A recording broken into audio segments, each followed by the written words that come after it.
Já introduz até com uma ideia a partir do que a gente falou de inovação, né? Até porque muitas pessoas têm um incômodo e uma revolta, principalmente com liderança, porque meu líder não me escuta, meu líder não faz o que eu quero, né? Meu líder tem cabeça fechada, meu líder é tradicional demais, confundindo o tradicional com padronizado com coisas antigas, né? E não modernas.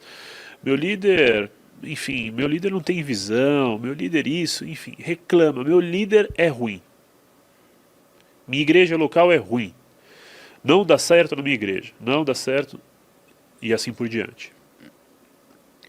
Dá até para fazer uma analogia entre o mimiseiro social que briga com o governo sem fazer nada, que só cobra o governo e não consegue colocar em prática suas ideias gritantes e não consegue ajudar o próximo.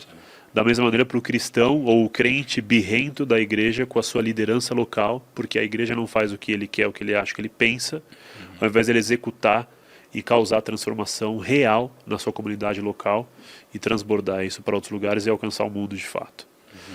Indo para esse aspecto da igreja agora, qual é o caminho saudável que a gente precisa construir como cristãos, entendendo essas dificuldades, desses limites, muitas vezes, porque os nossos líderes têm limites, assim como eu tenho limite, até porque eu sou líder e eu também tenho limite, você tem limite, Sim. né? Eu entendo, já talvez dando parte da resposta, mas total liberdade para reconstruir, Claro. até refutar. Eu entendo que todos esses limites, eles nos forjam e nos colocam em lugares que a gente acaba desenvolvendo porque o Senhor preparou ali. Eu aprendi a amar a falha do meu líder. Eu aprendi a amar a dificuldade do meu líder. Eu aprendi a realmente respeitar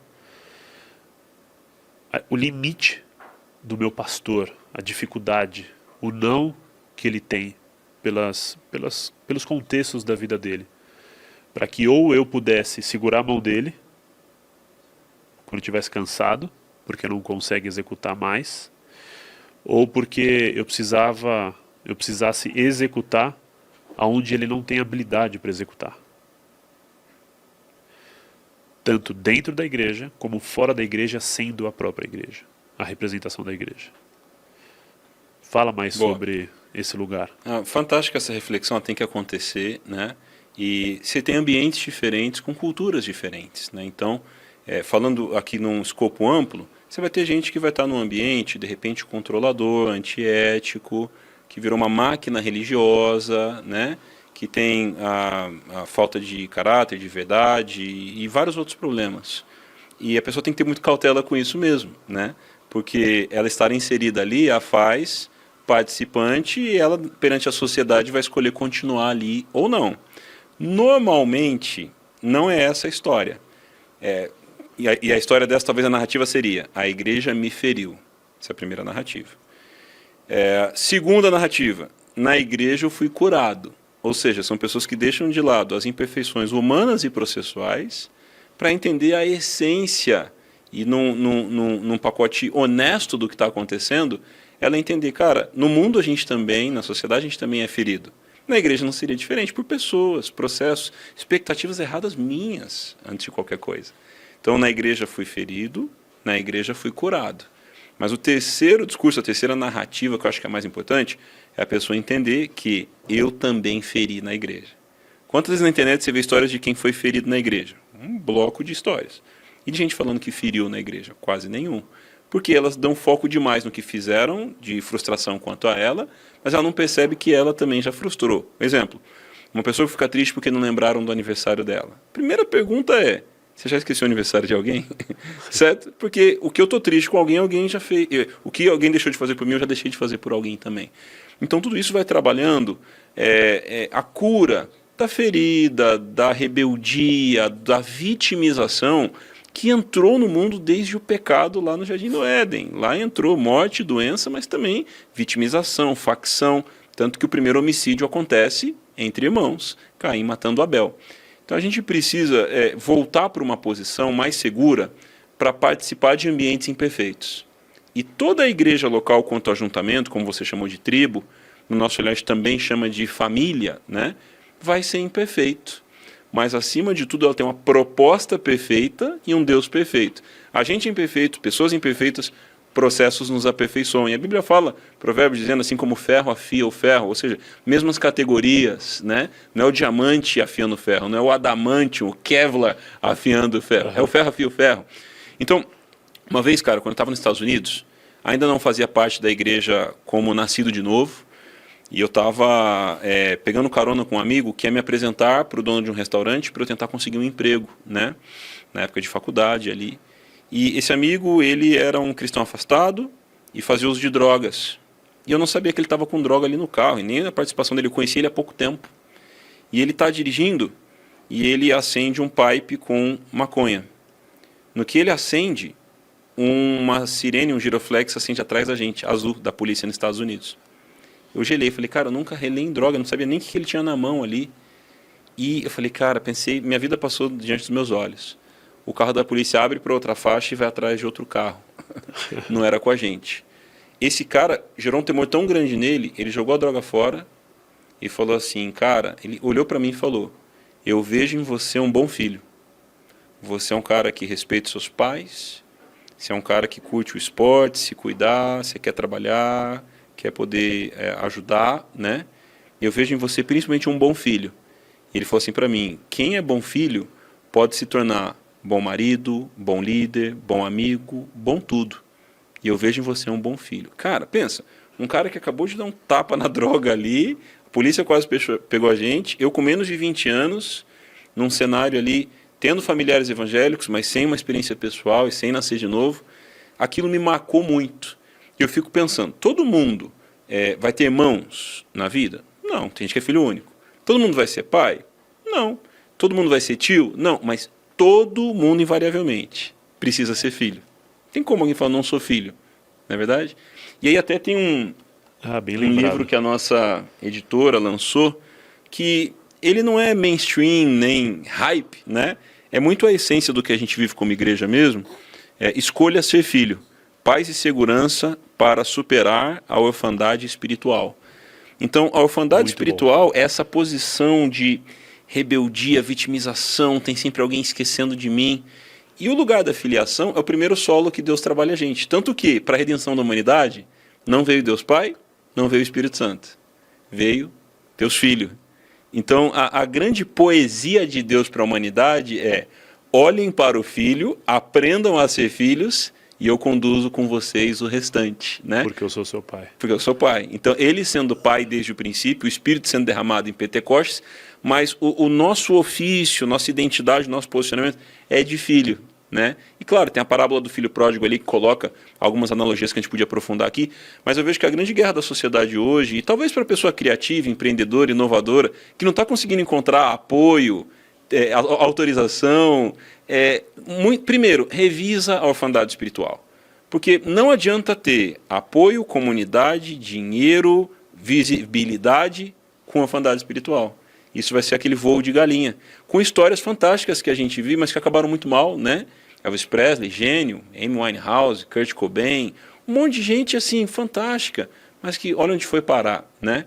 Então, revisar isso antes de qualquer coisa é algo que Deus está batendo na nossa porta. Quem sabe Deus ainda não abriu uma porta de recurso, de apoio, de um ecossistema de comunidade em volta, porque falta ajustar algo dentro. E aí, quando ajusta algo dentro, Deus gera uma aceleração do lado de fora. Eu costumo pensar que Deus nunca vai deixar barato o tempo perdido na nossa vida. Por isso ele trabalha uma ferramenta com a gente, o poder da aceleração. Você vê uma pessoa vivendo 10 anos em um, você fala, por quê?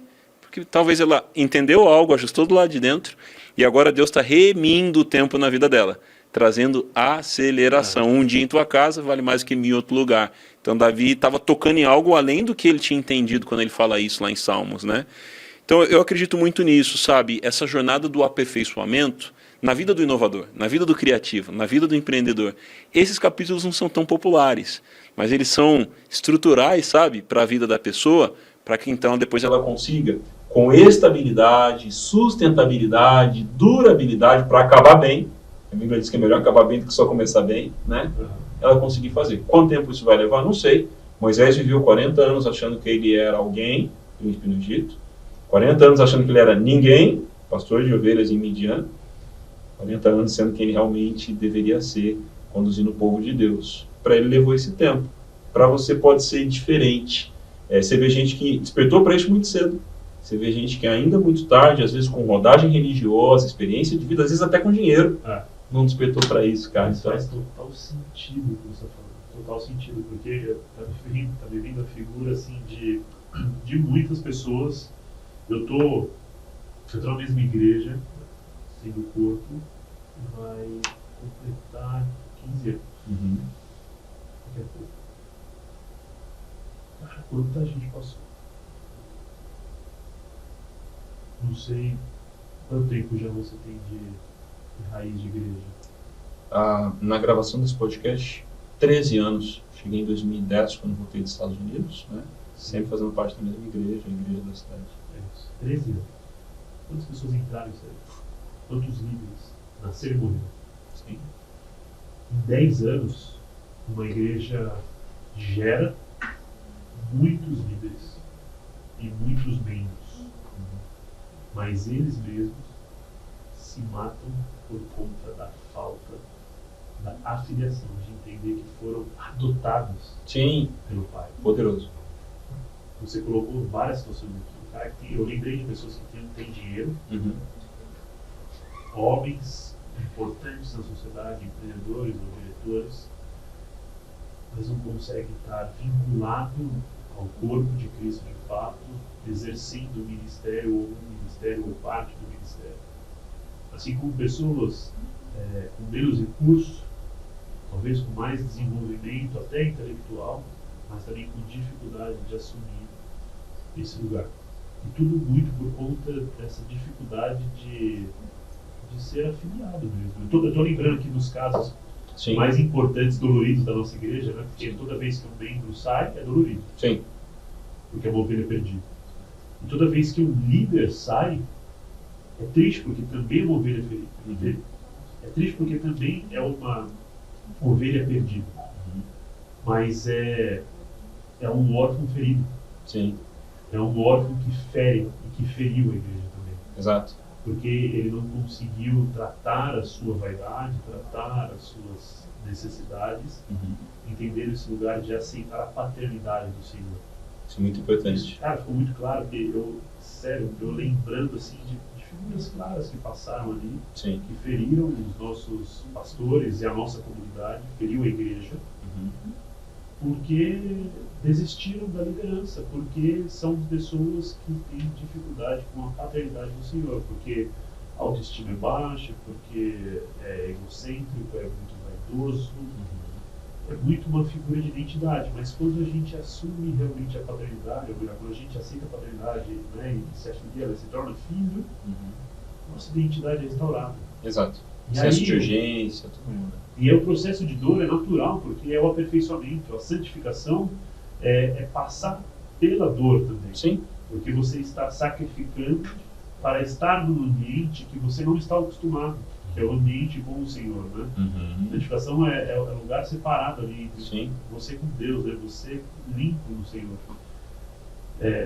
A igreja, ela tem essa... A igreja não, né? Vocês chamam de família, a gente chama de família também, a família Arena Bronx ali, principalmente com os jovens. Por isso que quando eu falo tribo, é para criar figura de linguagem. Claro, perante a sociedade, a sua organização. Entendo perfeitamente. E perante os cristãos no geral, né? Porque existe uma cobrança com a igreja que na realidade tem que ser para a tribo.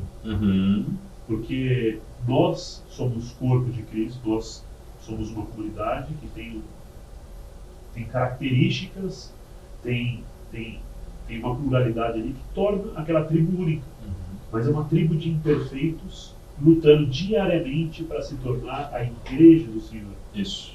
A igreja santa do Senhor. A noiva pura. Isso. A noiva limpa. Então o processo é uma tribo de imperfeitos, uma comunidade de imperfeitos lutando para se tornar o corpo que é a igreja santa. Sim. Por isso que até eu citei a pregação que recentemente até minha esposa falou, você foi um pouco duro, direto com os jovens. Eu falei, eu precisava falar, porque a postura estava a gente precisa às vezes confrontar, né? Sim. A palavra fala para a gente confrontar e precisava falar, a noiva não é essa que você está sendo. Uhum. Jesus, ele veio para a prostituta, mas não para casar com a prostituta. Uhum. É uma transformação. Jesus veio para a prostituta para que ela seja transformada e se torne a noiva de Cristo, Uhum. a noiva dele. Jesus veio para o bandido para que ele deixe de ser bandido, Sim. para que ele se torne noiva de Cristo. Jesus não vai casar com um pecador, um perdido prostituto. Isso aconteceu e está acontecendo nesse processo até a segunda vinda dele. Sim. Até lá nós temos ainda a chance do resgate. Sim. Mas quando ele voltar, ou você é noiva, ou você é prostituta. E a noiva vai estar com o noivo, não a prostituta. Sim. Então esse processo... Fortíssimo. Cara. Fortíssimo. Uma coisa que você levantou, de maneira enxuta, aqui, que eu lembrei também, é vocação. Hoje, as vocações são múltiplas. Claro que quando a gente fala de igreja, a gente está falando de dons ali, né? 1 Coríntios 12, Romanos 12 e Efésios 4. Ali você tem dons de serviço, de governo, você consegue ter essa percepção. Ótimo.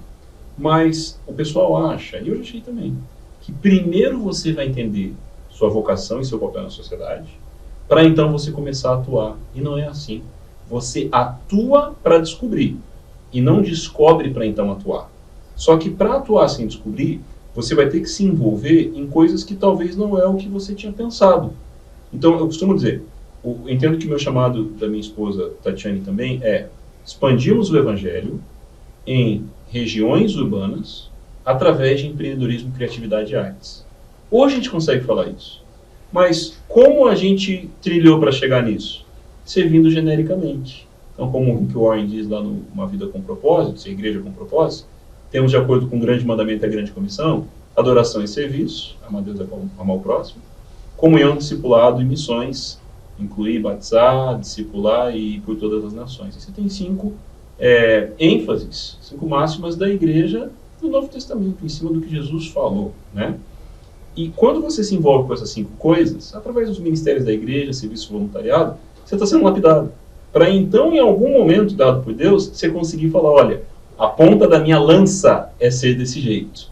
Música, artes, gourmet, indústria, pesquisa, medicina, educação, relações internacionais. Aí é infinito.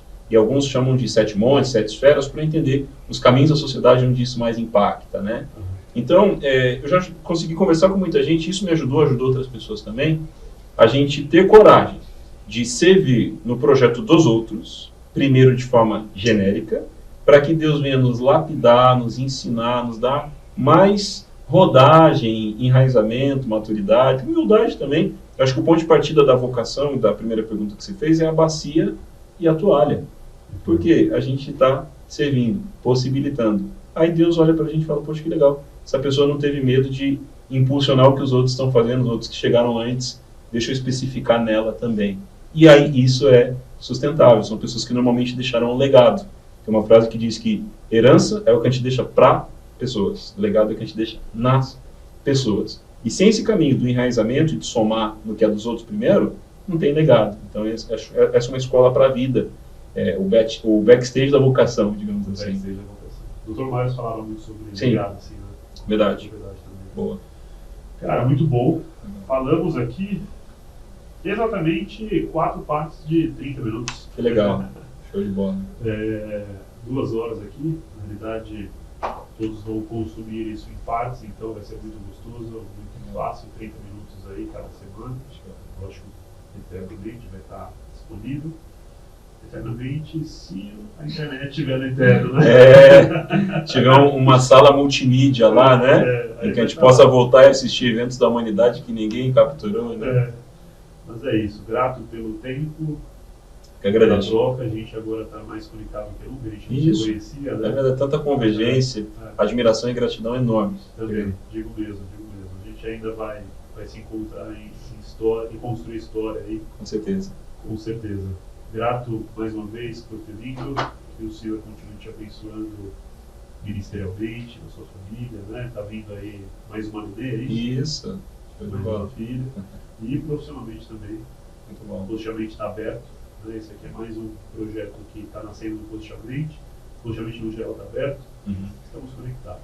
Muito bom, gratidão, Deus abençoe vocês, o trabalho de vocês, a equipe fantástica, com histórias fantásticas, e o pessoal que está nos ouvindo também, levar esse backstage para o seu também, para que você consiga ser esticado aí, chegar bem longe, mandar seu testemunho de volta e abençoar muito a sociedade e a nossa geração. Obrigado.